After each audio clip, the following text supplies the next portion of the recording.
Division हो गया। फिर उसके बाद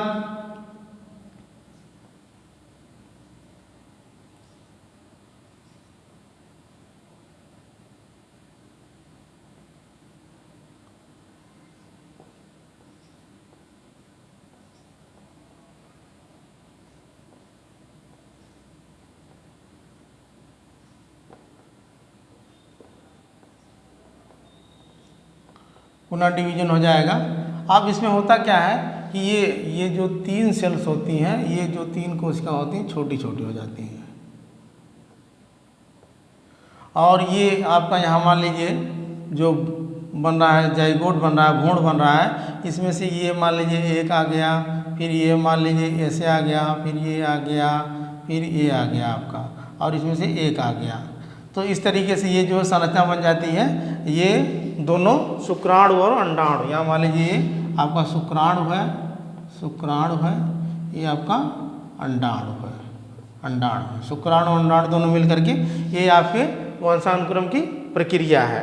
अब इसमें हमने बता दिया कि मानव में कितने क्रोमोसोम्स होते हैं, 46, जिसमें पुरुषों के जो 22 क्रोमोसोम्स होते हैं, 22 जोड़ी जो क्रोमोसोम्स होते हैं, पुरुष के जो 22 जोड़ी क्रोमोसोम्स होते हैं वो होमोजाइगस होते हैं, समयुग्मक होते हैं, और एक क्रोमोसोम जो एक्स वाई होता है हेट्रोजाइगस होता है। लेकिन महिलाओं के जो है पूरा 23 जोड़ी क्रोमोसोम होमोजाइगस होते हैं, वो समयुग्मक ही होते हैं कि उसमें एक्स एक्स ही होता है।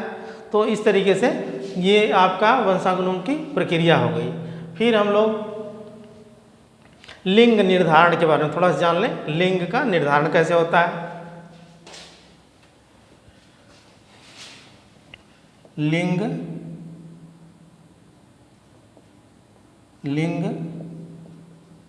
निर्धारण, सेक्स डिटरमिनेशन,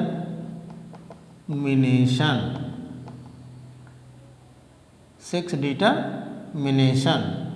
अब लिंग निर्धारण कैसा होता है, जनरली क्वेश्चन पूछता है कि सेक्स डिटरमिनेशन के लिए जिम्मेदार कौन होता है, तो आप जान लें सेक्स डिटरमिनेशन के लिए, लिंग निर्धारण के लिए पुरुष ही जिम्मेदार होता है, क्योंकि पुरुष में एक्स वाई क्रोमोसोम्स होता है। अब आप देख लें कि जैसे मान लीजिए यहाँ पुरुष का, ये पुरुष का आपका एक्स,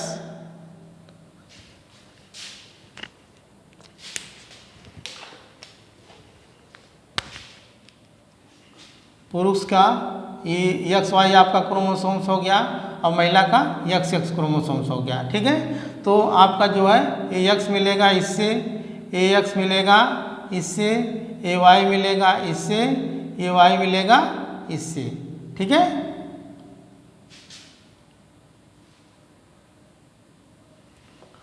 नहीं ये गलत हो गया, ये मान लीजिए एक्स वाई ए एक्स एक्स, ठीक है। तो अब मान लीजिए यहाँ का आपका ये एक्स है और इस एक्स से मिलेगा, तो क्या होगी एक्स एक्स, दोनों क्या होगी, लड़की होगी, क्या होगी, लड़की होगी।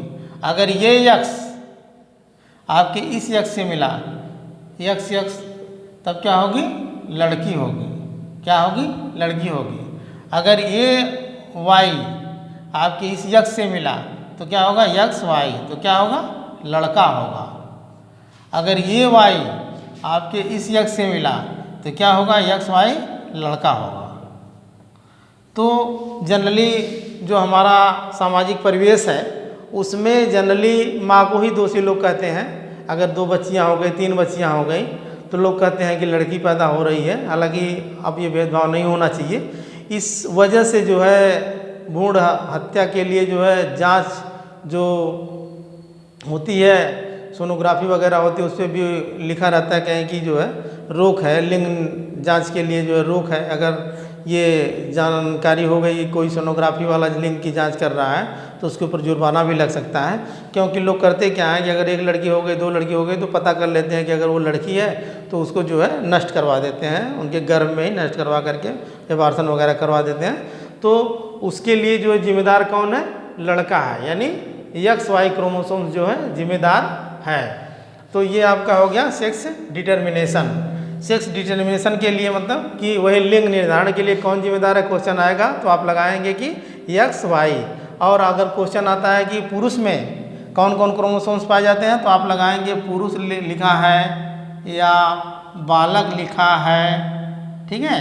तो आप कौन सा क्रोमोसोम्स लगाएंगे, एक्स वाई। अगर महिला लिखा है या लड़की लिखा है, समझ रहे हैं ना आप, इसको इसमें लगा एक्स क्रोमोसोम। तो इतना ये इंपॉर्टेंट क्वेश्चन है। और सेक्स डिटर्मिनेंट के लिए कौन सा क्रोमोसोम जिम्मेदार है, एक्स वाई, और यानी पुरुष जिम्मेदार है। सेक्स डिटर्मिनेंट के लिए कौन जिम्मेदार है, पुरुष जिम्मेदार है। कौन जिम्मेदार है, पुरुष जिम्मेदार है। लोग दोषी स्त्री को मानने लगते हैं, बड़ा बड़ा तनाव हो जाता है, घरों में झगड़ाएं होने लगती हैं, यहाँ तक नौबदादी लोग छोड़ने की प्लानिंग कर लेते हैं कि लड़कियाँ हो रही है, इसको छोड़ दो, दूसरी शादी कर लो, तमाम बातें होती हैं। हमारा सामाजिक परिवेश ऐसा है, हमारे गांव के समाज के लोग अशिक्षित हैं, इसलिए बड़ी दिक्कतें कहीं कहीं आ जाती हैं। तो ये नहीं होना चाहिए, हालांकि इसका विरोध होना चाहिए, ऐसा नहीं होना चाहिए। लोग शिक्षित हो रहे हैं, पढ़ लिख रहे हैं, लड़का लड़की में कोई भेद नहीं है। आजकल लड़कियाँ लड़कों से ज़्यादा प्रोग्रेस कर रही हैं पढ़ाई लिखाई में। शादी हो रही है तो पहले लोग प्राथमिकता दे रहे हैं कि भाई लड़की जो है टीचर होनी चाहिए, क्योंकि वो घर का भी काम कर लेगी। नहीं, नौकरी वाली होनी चाहिए। उसमें नौकरी वाले में प्राथमिकता किसको देते हैं कि वो टीचर होनी चाहिए। टीचर होने का मतलब वो घर का भी काम कर लेगी और स्कूल का भी काम कर लेगी। घर के बगल में पोस्टिंग हो गई तो बच्चों को भी देख लेगी और स्कूल को भी देख लेगी, अच्छी खासी सैलरी वगैरह भी है। तो बड़ा आजकल क्रेज बन गया है कि टीचर जो है में लड़कियों का जॉब जो है बहुत ज़्यादा सिक्योर माना गया है, कि टीचर जॉब लड़कियों के लिए बहुत ही अच्छा माना गया है। और लड़का अगर टीचर हो गया तो 2 साल 3 साल 4 साल तक भी वेट करता है कि कोई टीचर लड़की मिले तो उससे शादी हो।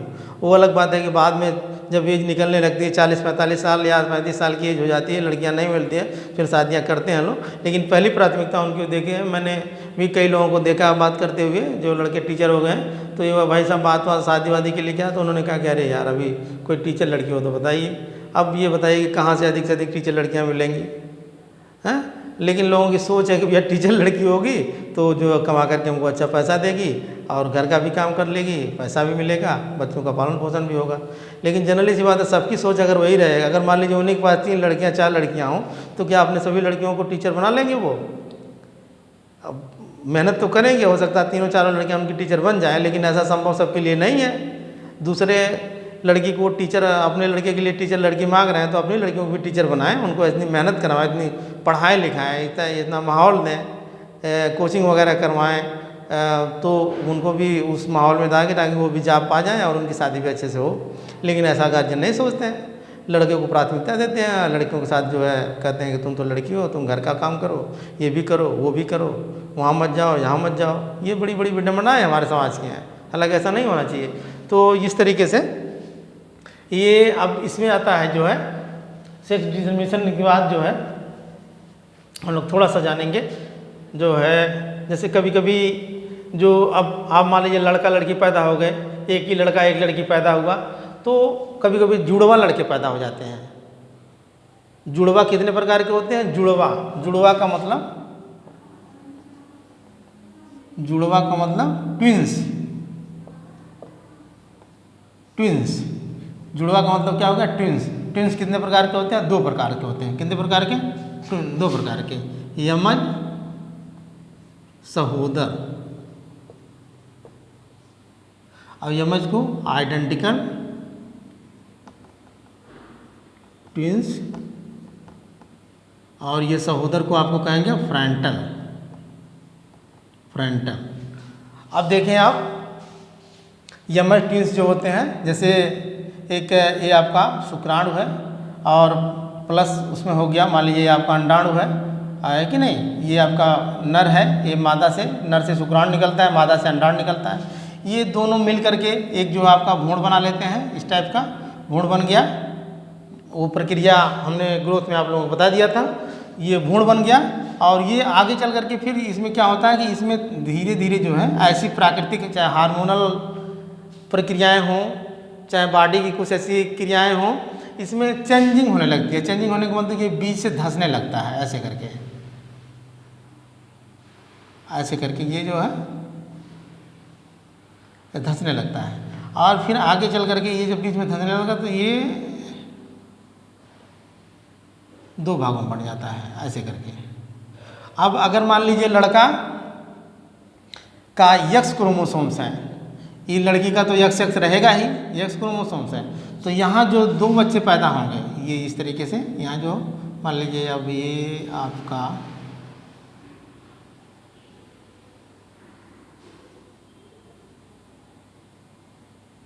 ये जो दो बच्चे पैदा होंगे, अगर यक्स यक्स है तो क्या बच्चे पैदा होंगे? दोनों लड़की होंगी। क्या होंगी? लड़की। अगर मान लीजिए लड़का का इसी का चेंज होगा, इसका तो चेंज होना नहीं है। अगर लड़के का ये वाई हो गया तो दोनों क्या हो जाएंगे? यहाँ आपके दोनों क्या हो जाएंगे? दोनों लड़के हो जाएंगे। अब ये देखिए आइडेंटिकल्स होते हैं। जैसे आपने एक जुड़वा पिक्चर देखी होगी, उसमें होता क्या है कि वो उसको मारेगा, बाहर है तो भी वो जा कर के उसको अंदर चोट लगती है। वो क्या जेल वेल में जो दिखाया है, जेल में बंद रहेगा, जेल में मारेगा, बाहर चोट लगेगी, बाहर मारेगा अंदर चोट लगेगी। ये तो पिक्चर की बात है। क्या तो इस तरीके से जो है वो दोनों सेम होंगे, इनकी संरचनाएं एकदम सेम रहेगी, फेस कटिंग वगैरह सेम रहेगी। अगर वो एक सोएगा तो दूसरा भी सोएगा, एक को लाइटिंग लगी है तो दूसरे को भी लाइटिंग लगेगी, एक अगर झगड़ा कर रहा है तो दूसरा भी झगड़ा करेगा। ये एकदम सेम होते हैं ये। अगर लड़का होगा तो लड़का होगा, लड़की होगी दोनों लड़कियां होंगी। और उनकी सारी अधिकतर जो है एक्टिविटी जो है 90% एक्टिविटी जो है सेम ही होती है। उनको पहचानना बड़ा मुश्किल होता है। हम लोग इंटर में एक पोइट्री में एक स्टोरी पढ़े थे कि दो भाई रहते हैं और एक भाई झगड़ा करके आता है और वो दूसरे भाई को पकड़ के लोग पीट देते हैं, पहचान ही नहीं पाते, एकदम सेम समझताएं होती है।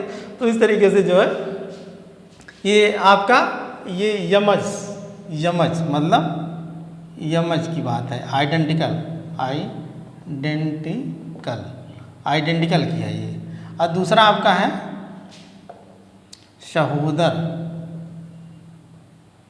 सहोदर मतलब कि फ्रंटल। अब उसमें क्या होता है कि ये रेयर केस में होता है। ये होता क्या है कि जैसे एक शुक्राणु ये प्लस एक अंडाणु, दूसरा शुक्राणु भी हो गया प्लस दूसरा अंडाणु। इसमें जो डिवीजन नहीं होगा, ये क्या होता है कि ये अलग अलग जैसे सेक्स डिटर्मिनेशन में होता है वैसे ही फिर ये धीरे धीरे जा करके यहाँ इस टाइप का संरचना बना लेगी, इस टाइप का संरचना बना लेगी, इस टाइप का, और फिर ये इस टाइप का संरचना बना लेगी, इस टाइप का, और ये इस टाइप का, और फिर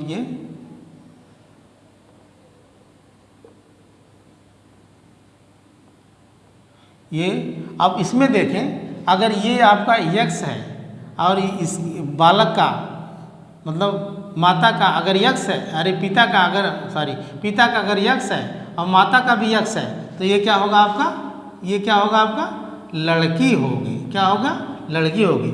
अगर यहाँ पिता का वाई है, यहाँ इसका यक्स है तो क्या होगा? ये लड़का होगा। इसमें अलग अलग दोनों हो जाएंगे, लेकिन ये जरूरी नहीं है।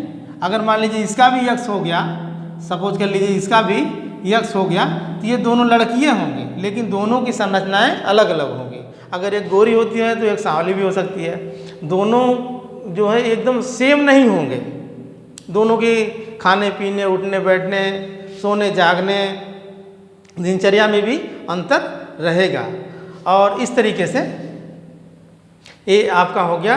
और ये आइडेंटिकल ट्विंस कभी कभी क्वेश्चन आता है कि कितने बच्चों में कितने पेरेंट्स हैं जिसमें एक जुड़वा बच्चा होने की संभावना होती है। तो अभी तक लोगों ने सर्वे के द्वारा पता किया है कि 87 लोग अगर हैं तो उसमें एक में 87 लोगों में एक जुड़वा होने की संभावना होती है। अब इन्होंने कहा कि 87 लोगों में, फिर कहा कि मतलब जुड़वा बच्चे हैं, एक जुड़वा बच्चे हैं, 2 बच्चे पैदा होंगे, मतलब कि जुड़वा का मतलब 2 बच्चे एक साथ। और फिर उन्होंने कहा कि लगभग 705 में 3 बच्चे पैदा होने की संभावना होगी। कितने बच्चे? 3 बच्चे पैदा होने की संभावना होगी। फिर उन्होंने कहा कि लगभग 8470 में जो है 4 बच्चे पैदा होने की संभावना होगी। 4 बच्चे पैदा होने की संभावना होगी। फिर इन्होंने कहा कि नहीं 8 नहीं 6470। फिर इन्होंने कहा कि 911 में 5 बच्चे होने की संभावना, नहीं 5000 नहीं, 5,09,670 में 5 बच्चे होने की संभावना होगी, 5 बच्चे होने की संभावना होगी। फिर लगभग 4 करोड़ मतलब कि 4 करोड़ के लगभग जो है 6 बच्चे होने की संभावना। अगर 6 बच्चे यानी अगर जनसंख्या 4 करोड़ के लगभग है तो उसमें 6 बच्चे होने की एक मतलब पेरेंट्स को 6 बच्चे होने की संभावना होगी। अगर जनसंख्या 5 लाख के लगभग है तो 5,96,000 मतलब लगभग ही वो आप समझ लें 6 लाख के ही लगभग है, तो 5 बच्चे एक पेरेंट्स को होने की संभावना होगी। ये खैर बहुत वो नहीं है, लेकिन कभी कभी आ जाता है। तो आप इसमें एक ट्रिक है, आप देखें 87 8 मतलब 8 फिर 7 फिर 6 फिर 5 फिर 4 यहाँ आ रहा है। तो 8 लगभग अगर 8 87 की बजाय 80 भी आएगा तब भी आप लगा सकते हैं कि 80 पेरेंट्स में एक साथ जो है 2 बच्चे होने की संभावना होगी। फिर उसके बाद 7 8 के बाद 7 आता है, 3 बच्चे होने की संभावना होगी। 700 भी आप ले लेंगे, यहाँ 6,000 भी ले लेंगे, यहाँ 5 लाख भी ले लेंगे, यहाँ 4 करोड़ भी ले लेंगे। इस तरीके से ये जो है आपका होने की संभावना होती है। तो इस तरीके से अब ये जो आपका वंशानुक्रम था, वंशानुक्रम के बहुत सारे और क्वेश्चंस हैं, और इसके बाद वंशानुक्रम और वातावरण था। वातावरण का चैप्टर हम लोग अगले दिन पढ़ेंगे और उससे भी बहुत सारे क्वेश्चन बनते हैं। और वुडवर्थ लास्ट में वुडवर्थ ने जो विकास बराबर यानी वंशानुक्रम गुणे वातावरण, ये गुणे का ही निशान था कि विकास जो वंशानुक्रम और वातावरण के गुणन का परिणाम होता है, जिसको वुडवर्थ ने कहा था। ये बड़ा इम्पॉर्टेंट है कि वुडवर्थ ने क्या कहा था कि विकास जो बच्चे का होता है वंशानुक्रम और वातावरण का, कभी कभी कहता है प्लस रहेगा माइनस रहेगा यानी भाग का रहेगा, तो इसमें सही आपका क्या होगा कि गुणनफल होता है। क्या होता है? गुणनफल होता है। तो इस तरीके से हमारा चैनल अगर आप लोगों को पसंद आया हो, आर्या स्टडी पॉइंट को आप लोग लाइक करें, सब्सक्राइब करें और अधिक से अधिक शेयर करें। और जो भी अभी स्टार्टिंग है पढ़ाने में हमें, तो हम प्रयास करेंगे कि और अधिक से अधिक जो है आप लोगों को नॉलेज दे सकें, और पूरा हमारा प्रयास रहेगा। और उसको सब्सक्राइब करके बेल आइकन को दबाएं ताकि हमारा जो है पढ़ाया हुआ आप लोगों को काम आ सके। और मेरा पूरा प्रयास रहेगा कि हम लोग दिसंबर या जनवरी के फर्स्ट वीक में जो CTET का एग्ज़ाम होने वाला है, उस एग्ज़ाम को आप लोग क्रैक कर लें और मेहनत कर लें, और अपने मन में ये धारणा बना लें कि हम उस एग्ज़ाम को पास करेंगे। नहीं सोचे ही ना, कभी ना सोचे ही ना। देखिए कुछ लड़के ऐसे कहते हैं कि हम भूल जा रहे हैं सर, भूल जा रहा है सर, भूल जा रहा है। भूलना भी ज़रूरी है। सब चीज़ अगर याद रहेगा तो कैसे काम चलेगा? अगर सब चीज़ याद रहेगा, जैसे एक झोला, उसमें कोई सामान भरी जा रही है, भरी जा रही है, अगर कहीं से वो निकल नहीं रहा है, कहीं से उसमें छेद नहीं है, कहीं से वो फटा नहीं निकल नहीं रहा है, तो भरेंगे तो एक दिन फट जाएगा। हमारा इतना 1250 ग्राम का दिमाग है, छोटा सा हमारा सर है और दिमाग तो बहुत छोटा ही है।